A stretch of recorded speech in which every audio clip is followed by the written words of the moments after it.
Welcome to the Visible and Unstoppable podcast. I am your host, Louise Kirk, and I support women to rewrite their stories so they can feel confident to be seen and heard and to build a business they love. And today, I'm giving you my 5-minute hack for overcoming fear really quickly. Because the biggest thing holding women back in their business is themselves.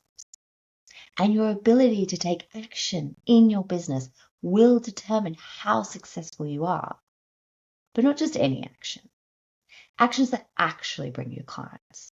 I mean, writing and rewriting and rewriting a program that no one's going to buy because you haven't been building the audience and you haven't been connecting with leads doesn't really count as taking action. And most of the actions that will move your business forwards will be those that make you feel uncomfortable. Sometimes downright scared. And for many of my clients, it can look like this fear of being visible. Because if they do the live or they stick up the post, then they're opening themselves up to this judgment. And it can look like the fear of making the wrong decision. What if that investment is the wrong one? Maybe the fear is having a conversation with someone or actually just launching your business. So today I want to give you my 5-minute hack for overcoming fear quickly so you can take action in your business because it is action that creates results, not intentions. So step number 1 is first and most importantly, the awareness. The awareness of what's the story. So you already know there's something that you're avoiding because it makes you anxious or fearful. So what is the story? If I do this thing, then this will happen. And we want to be really specific in this. For example, if you have a fear of being judged, who specifically are you worried is going to judge you, or is it more of a general judgment from people? And what specifically is the most fearful judgment that you hold, that they will say this about me? Now, for some of your stories, you can simply ask, is it true? And you kind of realize it's most likely never going to happen. But for some of the deep-rooted stories that are part of your belief system, you can fall into this trap of asking, is it true? And your mind's going to search for all the evidence to prove, yes, it's true. Avoid the danger. We're going to die. And this happens a lot when my clients come to me and say, I know I shouldn't care, but, or I know it's not a big deal, but, rationally, I know, but, and you can rationally know something, but your stories and your subconscious will try to prove you otherwise. Now, for my clients, I take them through a process to quickly release those stories.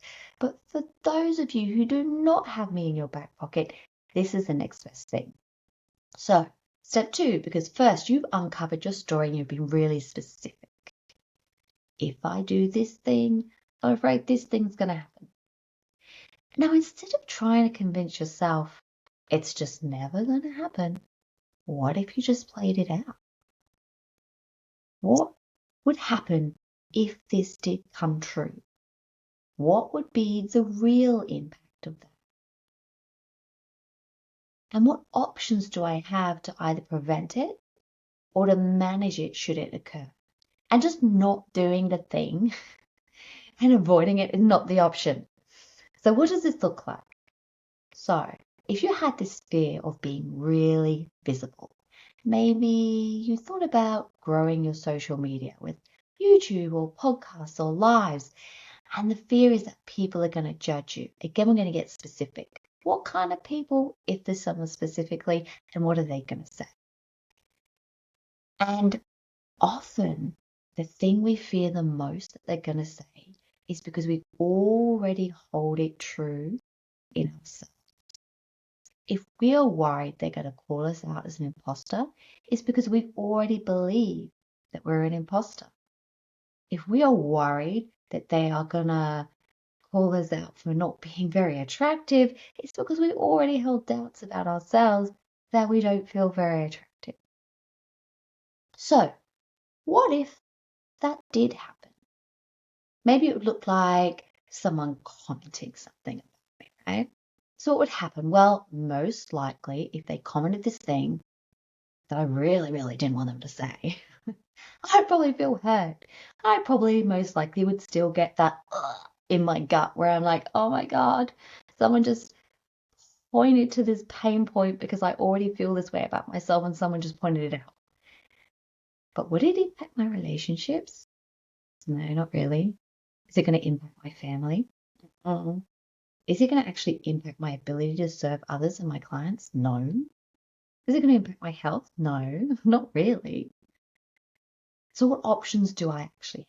Well, I could ignore the comment. I could delete it and just block the person. Or I could respond to it. I have choices. Then I'm going to decide which one of those I would take. And I'm going to decide right in that moment. I'm not going to wait for the thing to occur. By running through the scenario in my mind, I'm not trying to convince myself it won't happen, because it could. Someone 100% could say those things about me.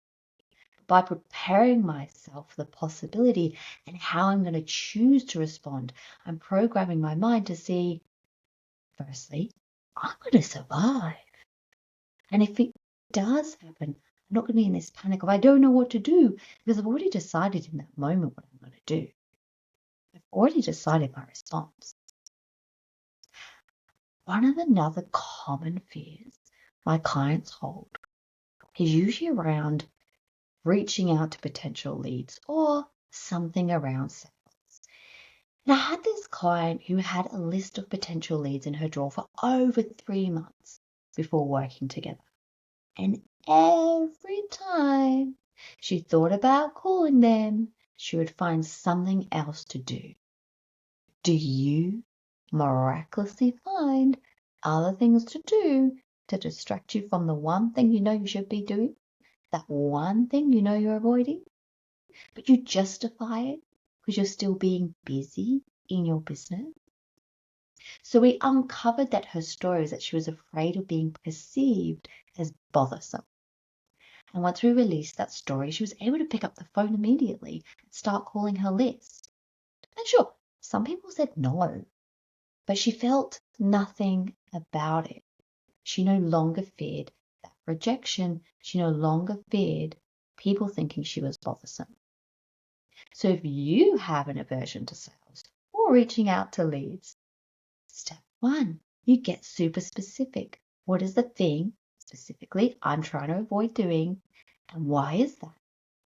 Now, typically it's usually around, again, this perception that others will have of you. So what specifically am I afraid they're going to think about me? And what is the real life consequence? Like, what impact is that really going to make in your life if they hang up on you or say no, or they don't respond, or they say, stop bothering me, right? Step 3, what are your options? Well, firstly, you can make sure you actually have a sales process that feels aligned to you. So you don't feel bothersome or spammy or salesy and all the other things that my clients typically feel about sales when they've been told that they have to sell in a particular way, or they have this idea about what sales is. You could have a sales process built on building genuine relationships and connection. And if the response you fear does happen, what options do you have? And which one are you then going to choose? Let me know. I'd love to know in the comments if you try this out and how it went for you. Because it's doing amazing things for me and my clients. I'd love to know if it's worked for you. So remember, it's your ability to take action despite the stories that you hold and create around fear. Despite the stories that create this self-doubt that's going to influence whether or not you can create a successful business. And when you change your stories, you will change your life. I look forward to hearing from you and seeing you all in my next episode. I hope you will have a wonderful day.